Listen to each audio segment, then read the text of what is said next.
Hello, everyone. Hello, audience. Welcome to Deadpan Studio Presents, a show of Deadpan Studio podcasts. How's everybody doing tonight? Of course, you're not answering me. Today, I'm your host, The Matt. Normally, I'm joined by Kat, but again, I am alone this week. Just doing a little intro for you all. Today, we have Mr. Shawn Lindsay from Lindsay Productions, which is a production company out of Bowling Green, Kentucky that takes care of both film and now music. So it's really cool. I have to say that talking to this gentleman, I had a really good time. He's very knowledgeable. He's very passionate about what he does. And I hope that you, the audience, gets that as much as I did. Now, if you want to check out his work, you can go to Amazon Prime and Amazon Prime Video and check out Remnant 13, which was their big, huge, major first production that they did. Remnant 13 is a modern-day zombie survival type of program. There's not that many episodes. They're short episodes, but let me tell you what, they are chock full of entertainment. They're so good. I watched it before I even met this gentleman. I watched this before I had anything to do with Lindsay Productions, but this is how I found out about them and actually got to be a part of one of their productions. Had a really good time, and the people there are just amazing. So, before we get into the interview, let me go through the business. Of course, if you'd like to reach us, we're here at deadpanstudio18@gmail.com. We're on social media, Deadpan Studio 18 on Facebook, Twitter, and Instagram. Don't forget that little @ symbol. That's how you're going to find us. Of course, we stream on a number of places. Most importantly, we have Podbean because that's our server. We love Podbean. Thank you so much. Thank you, Podbean. We love you. Deadpanstudio.podbean.com. You can go to the website following that link. You can also search for us in their search bar on the app, and you'll just find the little black and white logo of the D and the P and the S, and here we are. So if you'd like to get a hold of us, if you'd like to listen to us outside of another out of your normal streaming service, I'm going to get through this intro if it kills me. Anyway, we're on iTunes, Stitcher, Google Podcasts, TuneIn, Spotify, and a bunch of others too. Don't forget YouTube. So check us out. And please, I hope you enjoyed this interview as much as I did with Mr. Shawn Lindsay from Lindsay Productions.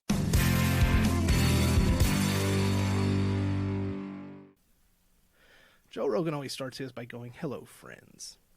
And I like to copy the best, but make it better. So, hello, friend Shawn. How are you doing this evening? Oh, man, Matt, I'm doing great. How you doing today, sir? I'm wonderful. Clear skies, the humidity's down, and the temperature is just right. That is great. Yeah, I mean, I actually had a great day today. We actually got some more work done on the studio today. It was really nice outside today. Outstanding.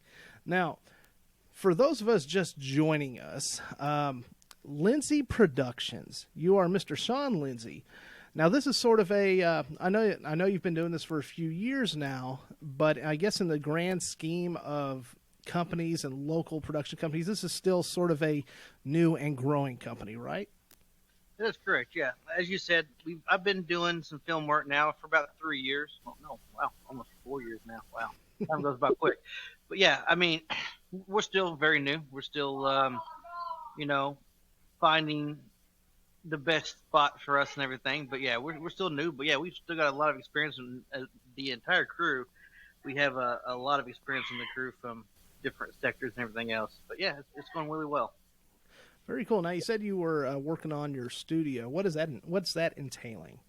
Well, actually, we just built a large studio here at my house. It's going to house a sound stage. It's going to be a 30 by 40 sound stage with 12-foot ceilings, and it's also going to be a music recording studio as well, because I'm kind of dabbling into music production here as well. So that's very cool. That is very cool. So what kind of got you into this whole thing, man? Did you just kind of fall into it, or is it just a love of film that got you into this? I mean, give us the details, man. What got you into this? What's driving you? Well, what got me into it was driving me two totally different things. So I hope you got time for a story. Absolutely. Because what got me into this was back in 2016 when I had zero desire to care about film. I didn't care how a film was made. I didn't go to film school. I really had no desire to learn. But I did happen to be a Walking Dead fan. and we just Aren't we all?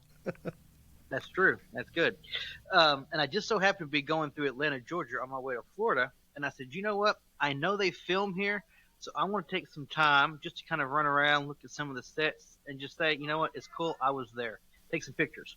Well, it just so happened I was going to one of our stops in Sonoya, Georgia, which is the home of Woodbury from season 3 of Walking Dead, and right at the base of Sonoya, Georgia, is where they built Alexandria. And it just so happened they were filming that day. No kidding. And literally, they had hundreds of cops there cordoning off the area. I saw 3 or 4 techno cranes going. They had so many things going. I'm like, well, this is cool as heck. I go, because this place, there's thousands of people here. I mean, there's zombies. You can see the cast. You can see the crew. You can see all these cops, and there's tourists everywhere, too. I go, and they're filming, but yet when we see it on TV, it looks like there's nobody in the world left. I go, this is cool the way they turn this bustling area into like a deserted wasteland. So I said, you know what? I'm going to go home and make my own zombie show. So I kind of went home. I Googled how to make a movie. I Googled a film crew. I looked up tutorials of what a film crew consists of, how to build a film crew. I kind of found my story writer, my script writer, and just went to work. And then that was June of 2016, September of 2016, I shot my proof of concept. So, isn't that neat how that kind of goes? Everything just starts rolling downhill in a good way. I mean, just like getting into podcasting. You started out by Googling how to make a film. I Googled how to podcast. I mean, the world, like Google, YouTube, is full of so much information right now that people can seize and learn. That I personally, sort of like a Tarantino, I didn't go to film school. Tarantino didn't go to film school. He actually recommends people don't go to film school. My very first set, they say that one of the hardest things to shoot in film is the night scene. Mm-hmm. The next thing to do is shoot in the rain. And the third hardest thing to do is shoot a special effects scene. So my very first scene, I shot a special effects night scene in the rain. And I didn't even think about it. And then my very first production, we almost had a car explode on me because it got overheated. And it was a heck of a way to start my very first production. But, they say go big, go home. And I learned more in that 18 hours of shooting that first night than I would in 4 years of film school. So, and sometimes that's the best way to go. I mean, obviously doing stuff that we love to do. I went to college and I got a degree in history. I have a bachelor's degree, minor in psychology. I do absolutely nothing with it. My day job, I work at a bank. That pays the bills. That keeps this show running. I understand that. I still work at 9 to 5, so I get it. I understand. Yeah, absolutely. But it just goes to show that if you really want to do something, if you want to know how to do something and then you do it yourself, the power of Google and the internet, there's no longer an excuse. No, that's true. No, you're right. And that was, as they say, that hard step is always the first one. Mm-hmm. And I've talked with many different people, from ages 20 to 28. And they're like, I haven't found my passion yet. I haven't found what drives me. I don't know what I'm going to do with my life. And you know what? Don't give up on it, because I didn't realize I loved film until I was 30 years old. So, when you find it, you'll know it. Yeah, so. I fell into this, 35 years. I started at 35 years old, and I'm showing my age. And I last week, so it's all good. Well, I tell you what, I never once thought that I would have anything to say once I turn on the mic, and now I get told that I talk a little bit too much. So, I thought I was somebody talk too much, somebody shut up. But no, I figured that's just entertaining. Okay. So, what is this whole thing of Lindsay Productions? I know we've kind of touched on it and we've explained a little bit, but what is Lindsay Productions? Is it just a film production, a TV show production company? What is it? Well, it started out as just a regular production company. It was the company that I formed when I shot Remnant 13, which was actually my first ever production that we were just talking about. And since then, it's kind of grown a little bit to, we do feature films, TV shows. We do music videos. We have done some corporate work, but we're not really in the corporate, market in as far as commercials and things of that nature. But we're more in the film things. But we do equipment rental, with camera rental, grip rental, distribution, marketing, promotion for other filmmakers, and post production. That's kind of our wheelhouse. We definitely stick in narrative film for the most part. But I've actually got a reality TV show that we're currently in development with, and that's going to be an interesting project. Ooh, I'm going to wish you luck on that, because everything that I've ever heard of about filming a reality TV show is actually harder than filming, a movie. Well, yes, I see where you're going with that, and I'm sorry to bust people's bubble here, but reality TV show isn't 100% reality. Let's just say that. So, they say it's unscripted, so sure, we'll go with that. The good, the bad, and the ugly. Oh no, I mean it really is. And here's the deal: I could be the sweetest person in the world, but when I sign up to the show, I'm still playing whatever character they want me to play. Absolutely. That's just the way it goes. They're going to tell you what they want you to do, what they want you to say. Because here's the deal: I mean, reality, as we all know it, is not that dramatic. Now, sometimes it is, but you have to add that extra level of drama in order to get ratings up. So, yeah, it's a lot more scripted than people think it is. Yeah, absolutely. Especially, it's acting. I mean, you step onto a set, you're stepping into a role, you're stepping into somebody else's shoes. So, I mean, I can definitely see that. A reality. Anytime a camera is on, I mean, even here recording, my natural personality isn't this chatty. But once I turn this mic on, I get very chatty. So I almost take my natural personality and what was that movie? Said you just take your natural personality and you turn it up to 11. Oh, yeah. Spinal Tap. Okay. So it's kind of you kind of get that, and of course I was a part of that production for a day for that you all did with Daydream Catapult.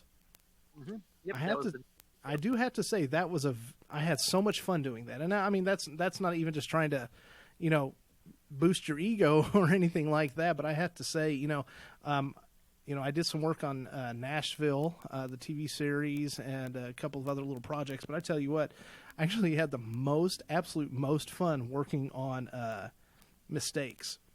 Even though it's interesting how you say you had the most fun for such a serious, Sure. I mean, obviously, it was definitely a very serious message and point that we want to get across with fighting addiction and things of that nature. But that's like you asked me earlier, what got me into film and what drives me and keeps me in film, because they're two totally different things. I told you the story about what got me into film, but now what keeps me going into film is just what you said, the fun and everything else. When I shot Remnant 13 in 2016, I didn't know pretty much anybody on that set. The first night I had over 100 zombies out. I had some lead characters, and I had my director and people that I've been talking to through pre-production. And now some of those people who were on that set, whether they were the directors or some people on the crew, are now some of my best friends. And one of the zombies is now like one of my closest friends ever. And I remember when I left that set the next morning, we shot for 18 hours. We shot from like 6 at night until like 11, 12 o'clock the next day, that morning. And I was tired, but there was this high that you just get when you're on set, and they call it getting bit by the set bug. Mm-hmm. And now I just can't wait to get back on the set. So that's what keeps me going. That family. I mean, a lot of these people have become like my family. I call them my film family.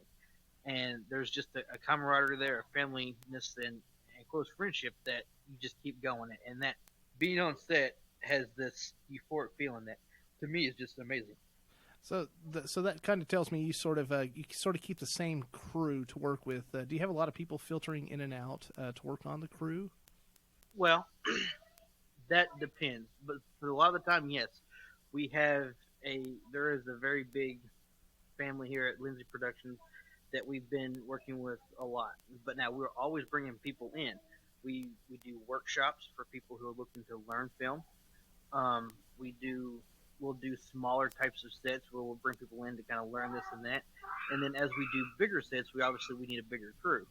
But for some of our shorts, we'll be able to get away with a crew of 5, 6, 7 people. That is our close knit family. But then, like I said, yeah, we do workshops and we bring in so many different people, especially with Western here. We bring in some Western film crew from time to time. We have some Western film crew working on post production for us on a couple projects. So, yeah, while we are a film family and all that, we definitely love expanding our family as well. So, now, does that excite you that Western has started, expanding their film department in TV and media? well, I mean, I'm glad of that. They need to. I mean, you have one of the biggest legends of horror from Western who went to Western and him from Bowling Green. And I'm not sure if you hear anybody yelling in the background. I apologize for that. Oh, no, that's fine. But yeah, John Carpenter is from here in Bowling Green, and he went to WKU. And I mean, they have some information up there on him that they're kind of using it around their film department. So it's a great resource for people here. I've met a lot of nice individuals from the film department here. So. Yeah, it's really cool. People don't realize the untapped talent that is coming up, that has been here, and it has come through in the past. I mean, you just mentioned John Carpenter, but I mean, we've also got, even Michael Rosenbaum, who played Lex Luthor on Smallville. He's a big proponent of local theater, and he actually ran a number of summer programs at what used to be the Phoenix Theater. I'm not sure what it's called now, if it still is or not, but the Phoenix Theater. But it's just really neat that the type of talent that can come through that area, and you have the potential and the opportunity to be able to bring them in at some point, to do work on a project you might have. Yeah, for sure. I mean, I've met a lot of interesting people, a lot of people that I always felt that were only on TV that I'd never see, and then I've met a lot of up and coming people and everything else. So, is my son really loud? No, you're fine. Okay, because I can hear him through my ears, and that means my headset here. This door's canceling, so I know he can be loud sometimes.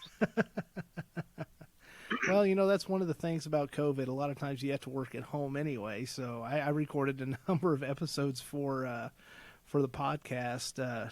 I had to hide myself away in a corner bedroom while I had 3 nephews, 7, 5, and 3, yelling up and down the hallways, just hoping and praying that I could get some decent quality sound. Yeah, I understand that, and I could be trying to sleep with my son. He don't care. He don't care as long as he's playing his games. All he cares about, right? That's right. Kids live on a different plane than we do. Apparently, I mean, I'm a huge gamer, so I can't say anything about gamers. But I love my games, so. Oh yeah. I want to close this door. Sure. Just keep going. I got a long cord. Yeah. What's been your most favorite project so far, and why? It's an interesting question. I'm going to have to say Remnant probably was one of my favorites. I mean, it was my original one, but it was a big one. Most people start with short films, 5-7 minute short films. Mm-hmm. This was a 4-part series, and we got to put up a lot of nice toys. So it was a big crew. I mean, it was at times we had over 40 people on set as far as crew wise. So it was a fun experience because it kind of, I didn't do a stepping stone into it. I kind of just jumped right into a pretty big led production. So I kind of had to figure out what I was doing as I went and trying to figure out how to do it the right way. I did a lot of things the right way, and I learned out there's a couple things I didn't do the right way. So I've learned from those. But like I said, that was probably my first one. Was probably my favorite one because, I guess we used a lot of nice toys. We actually built a process trailer for that show itself, and actually that process trailer is still sitting in my backyard. Because sometimes a lot of people don't know that a lot of times a car scene is not actually shot the way it looks. It's literally on a trailer being pulled by another vehicle. And yeah, that was interesting to build a process trailer and use one of those. And heck, a lot of the crew that we'd worked with had never even seen one before. So that was interesting. Yeah, the key to those is if a car is on a trailer being pulled, if you watch really closely on some of those TV shows and films, the actor's knuckles will relax. Okay, You yeah, have to look that very closely because they're not the ones in control and they're not having to worry. correct. Yeah, they had a, and that's one of the reasons why we did it, because some of the scenes that we did was supposed to be some dramatic dialogue and intense dialogue, and we wanted them to be able to focus on that acting and that delivery instead of having to worry about the road in front of them. One of the major problems with process trailers, and actually I had this in one of our shots, we tried to work around it, but if the process trailer is up too high, you can tell that it's not real.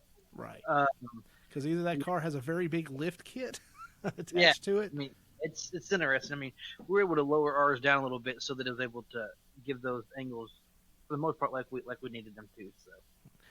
So for those that don't know, how about now? I've watched Remnant 13. It is available on Amazon Prime to stream, so everybody out there check it out. It's really cool. But how about give the audience a little rundown about what Remnant 13 is? Remnant 13 is actually, it's a zombie drama series that follows the life of a doctor who has good intentions of trying to save his daughter. His daughter has some sort of terminal illness that he is working very hard to try to cure. And through that, he makes some not so great decisions that end up backfiring on him and causing, as they say, the zombie apocalypse. But then the question is, was it intentional, or was he sabotaged, or was he just kind of naive? So it's a 4-part series on Amazon Prime, and actually it's about to be released on Roku, on several different channels on Roku as well. So. Very cool, very cool. I have a Roku, so it'll pop up on my notifications, I would say. Now, after watching it, I really kind of, I guess my question for this would be, obviously you can't take it in the same direction, but sort of like with the title of it and the way it was shot and of course the storyline itself, do you think you would ever do like an anthology series, like the next part would have nothing, I mean, have a tiny bit, to do with the original first series of the 4 episodes, but did you think you would ever do something like we would go in a different direction but somehow still tie it to the original? That's actually an interesting question. I never actually thought about it, to be honest with you. We've had different ideas of possibly different seasons or continuing on with what we had. We even had talks about putting it into a feature. But as far as the anthology, that's an interesting take on it that I actually hadn't thought about too much. So something I want to think about. Yeah, because I tell you what, as soon as I watched the last episode, I went, "Oh, okay." So because I guess it was the way it was filmed. I just saw tiny bits of elements, and of course, everybody gets ideas from everybody else. Obviously, Zombie Apocalypse is not an original idea, but the way you all did it was original, I thought. But you could see elements of a bunch of different things because 1,000 ideas always marinate in somebody's brains, whether they realize it or not. So I could see a little bit of play in there that reminded me of American Horror Story. So that's what got me thinking that would be really cool if they went in a different direction, but still left a tiny seed that said we're still kind of tied to the other. That's interesting. Well, that you bring up Anthology Series with American Horror Story. Me and my best friend were actually doing a music video about 1st of June, and we were talking about Anthology Series, and we were talking about how American Horror Story utilizes the same group of actors for almost every season, even though each story element of each season is different, and they play different characters. It gives the overall cast they work with continued work for one, then gives them the ability to broaden their talent and their acting abilities. So that's an interesting thought. Of course, obviously, the big thing going on in the world right now is the coronavirus, COVID-19. I did see that you all have been currently working on projects. How has the COVID really affected your all's momentum? Well, it just like with any other industry, it shut things down for a while. We had a couple productions that we were going to do around March and April that we've had to push back that still are just sitting there. because they're going to require certain locations that we don't want to put people at risk at the moment. It's going to require larger groups of people. So those things we're not ready to do yet. There's those kind of sitting there on the back burner simmering. And I mean, it wasn't until June that we were able to actually get back on set doing things. And then, obviously we try to keep everybody as social distant as possible. We provide masks for the crew and everything. So it's starting to ramp back up a little bit. We have another music video we're shooting 2 weeks from now. But we're doing on a very limited crew. Like our last shoot, we only had 4 or 5 crew members. The next we'll have 2. So you just gotta kind of take it as it comes. Kind of what the world's doing at the moment. So, where are some of your favorite places to film so far? Because you've got different sets and things that you work with, and I know you filmed a little bit at your house because it makes for a great backdrop for a lot of things. It's a very nice home, by the way. Well, that's funny that you say that because we have shot like so many different short films here at my house. And, we've actually made jokes that, okay, it's about time we move out of my house because everything's starting to look very similar. So, I mean, I own multiple different properties that we've shot in. But I would say probably the coolest place that we shot in is either going to be a high school, which was Todd County High School for Remnant, or the hospital. We shot at Medical Center. That was very interesting. But like I was saying earlier, we're building this new studio here. We'll actually be doing a lot more actual building of sets and things of that nature, so we can have a little bit more of a controlled environment. So, the first thing I thought of when you said that you filmed a lot of projects at your home, my first thought was, well, that's because you're building a Lindsay cinematic universe. Well, it seems that way. I mean, if you actually look at it, like I said, everything's here in this one location, and we've recycled some of the same actors, so it's kind of like they just jumped different dimensions there. So. And I've met a number of them, and I have to say that the people on your crew were amazing. They're so kind. The actors themselves too were really kind. It's like everybody was just happy to do it, even though a couple of them just looked like that they'd been put through the ringer, which of course by the point that I got to the set for mistakes, you all had already shot for a good long while anyway, and I'm sure they were tired, but they all just were so happy to be there, which, being on Nashville and a couple other things, is you don't see that a lot. Well, I appreciate that. That's one thing that I want people to say about a Lindsay production set is we know what we need to do. We know the job at hand, and we know what we got to do. But a lot of people, this is a hobby, and it's not a full-time job for them sometimes. So we want to make our sets enjoyable to be on. We don't want people to feel like we're at a 9-to-5 where we're constantly getting barked at. We're constantly getting, talked down to and this and that. So we want to run a set that is very relaxed. I mean, it's focused on what we got to get done, but people can kind of enjoy one another. They have input. It's actually a collaboration because art, film, music, whatever it is, it's a collaborative effort. So we want everybody to feel comfortable and feel like they have a voice. And I believe that environment is what's kind of created this close-knit group of interviews that we have. And I mean, you can definitely tell. Just, if you look on, your different forms of social media and you see everybody working, they're all hyper-focused. And a lot of times when you're dealing with, the elements, quote-unquote Hollywood elements, and I use that term very broadly, not specifically for Hollywood, but I mean everything that goes along with the Hollywood aspect, whether it's actors and the tech crew and just the production people, everything involved.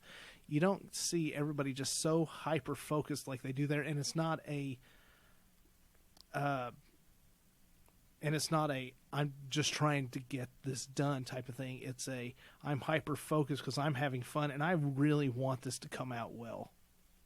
Yeah, no, I mean, in the state of Kentucky, you're required to have a meal on set every 6 hours. Mm-hmm. And I know sometimes we'll be pushing, and we try to never go over 12 hours with anything that we do on any of our sets. We try to stick to all SAG rules as much as we can. Mm-hmm. And there'll be people who be like, all right, we'll get in that 12 hours. Let's go ahead and wrap this up. There'll be a lot of people be like, no, let's just go ahead and get it done. But, we're in the moment. We're good to go. Let's just do it. And that's because everybody is focused on that same passion. Just, they want a good part to come out and in the end and get the same results in the end. Because sometimes, especially with acting, you got to get into character, and if you're not into that character, it can take you a while to get back into character. Or, if you have a rhythm going and you break, or whether it be for lunch, whether it be just for a break, or whether it be for overnight, it sometimes takes a couple hours to kind of get back into that rhythm. So, yeah, I mean, like I said, I can't say enough about the crew that we work with. They're a great group of people. So. Now, with everybody you've worked with, obviously don't name names, but has there been an instance where you worked with somebody that you kind of regret working with on one of your productions? Had a couple. Diva? Well, I will say this. One of the biggest things that I tell all my actors, crew, anybody that I work with is leave your ego at the door. Mm-hmm. I don't like egos. We're all human beings. We're all in this together. Okay, you may, worked alongside, a Brad Pitt or Tom, whatever. But doesn't mean you're better than me. That's right. Doesn't mean you're better than my PA sitting over here. Doesn't mean you're better than my grip, or you're not better than this new actor coming up here.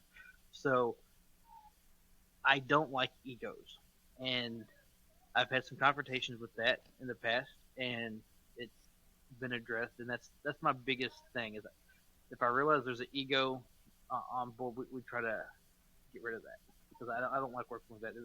Everybody is equal. We're all here for the same purpose, and if you feel you're better than anybody else, then that it's not a place for you to be. Yeah, and what these people need to realize is, my philosophy is, I don't care how good you think you are. I don't care who you've worked with, that you've learned from, or that you've taught.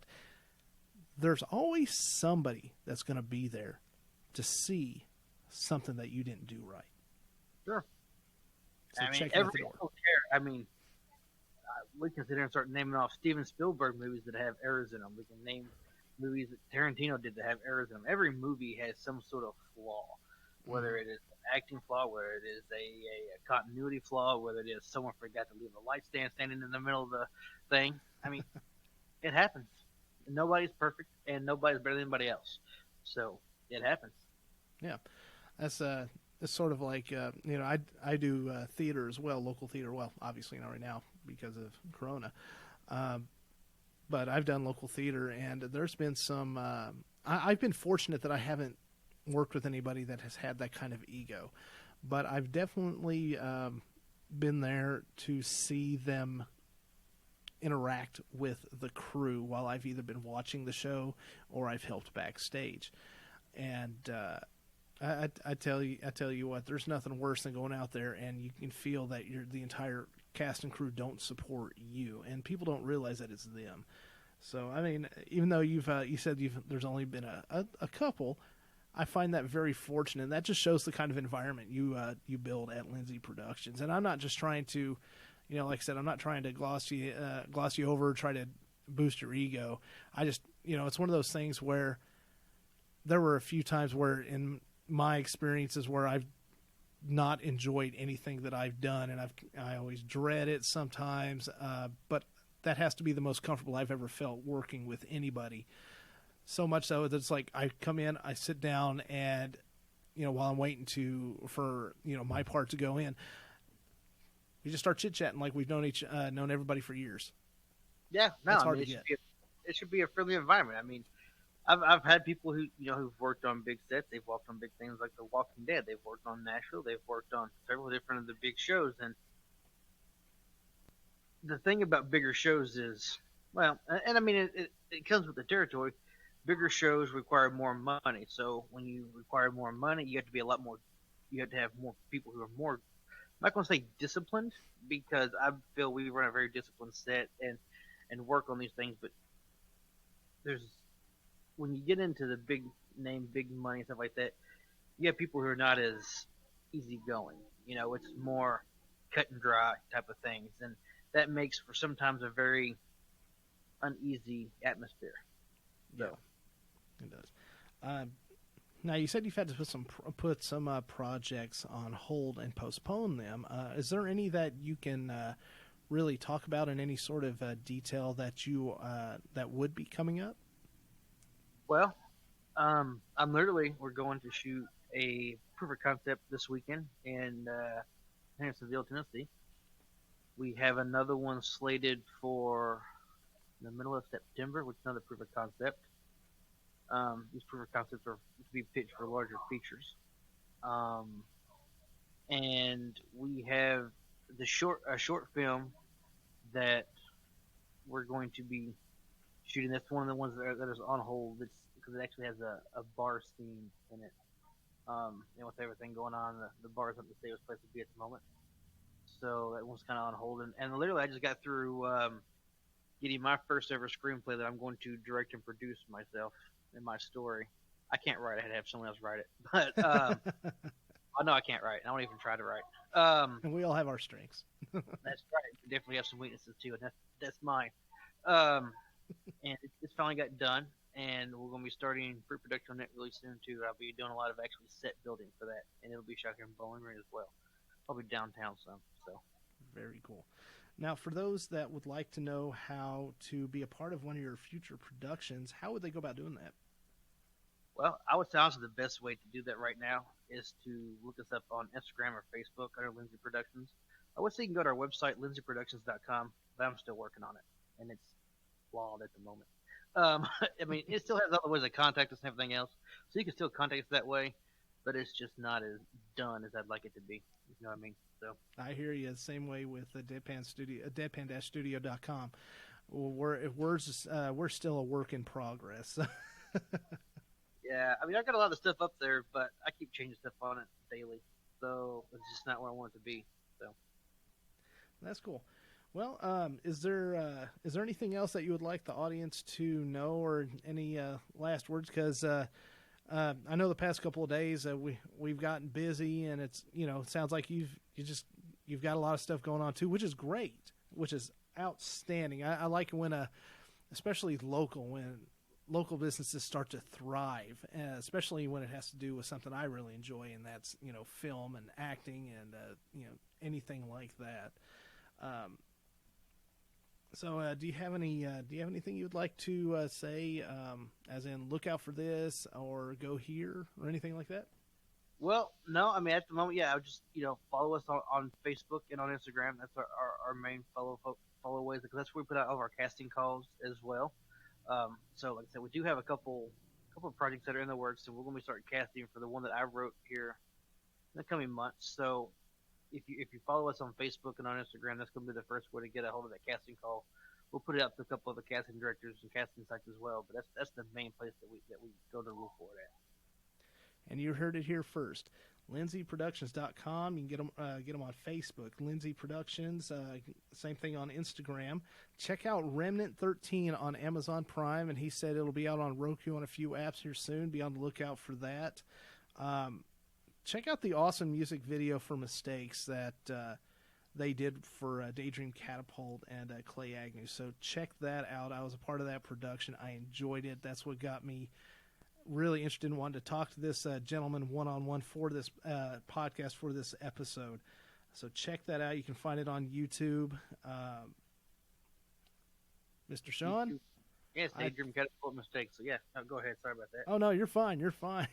I was going to say, I thank you so much for being on here with me today for Deadpan Studio Presents. I know that the listeners are going to enjoy this because they're getting a little bit of insight into how things are working locally with film. So thank you, sir. Thank you for your time, and I appreciate you having me on. It's been a great evening. So. All right, and thank you, audience. We'll catch you on with an outro here as soon as we are done with this.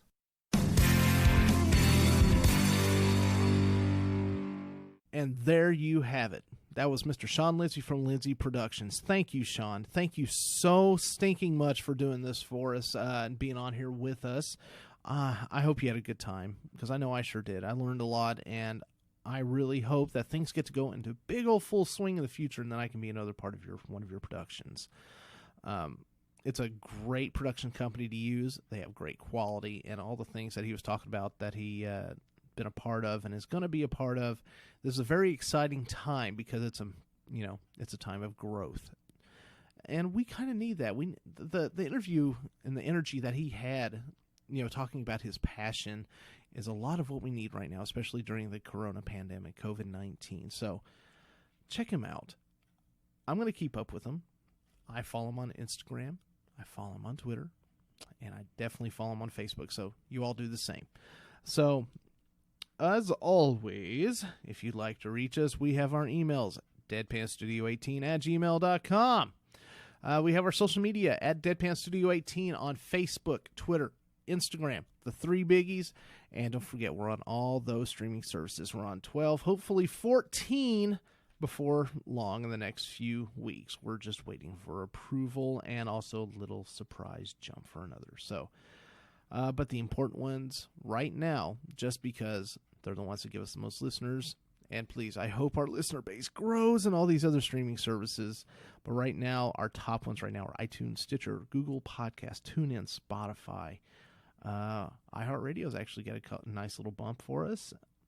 YouTube and Podbean. Yeah. So, next week, we've got an interview with a Mr. Daniel Ruffing. Kat and I had a really good time speaking with this person. He's a musician, a teacher, as you can see. I'm not sure the exact terminology for that. Sorry, Daniel.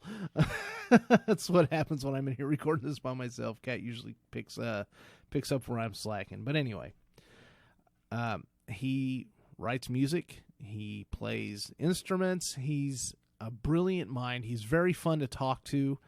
And he happened to do this little musical about a Miss Jenna Marbles, which I'm sure a lot of my listeners are very familiar with. And honestly, I thoroughly enjoy because she cracks me up. And we all need a little more Jenna right now while she's taking her hiatus, which I completely understand. That's why we here at Deadpan Studio Podcasts that we end up taking hiatuses after every show just so we can recharge and push forward. So hopefully she'll decide to come back and entertain us some more. Not because we need her to, but it's something that she's always enjoyed, and I hope that she's able to choose to come back and do that. So anyway, aside from Jenna, aside from Mr. Daniel, we'll see you next week. Audience, we'll see you next week too. Take care, guys.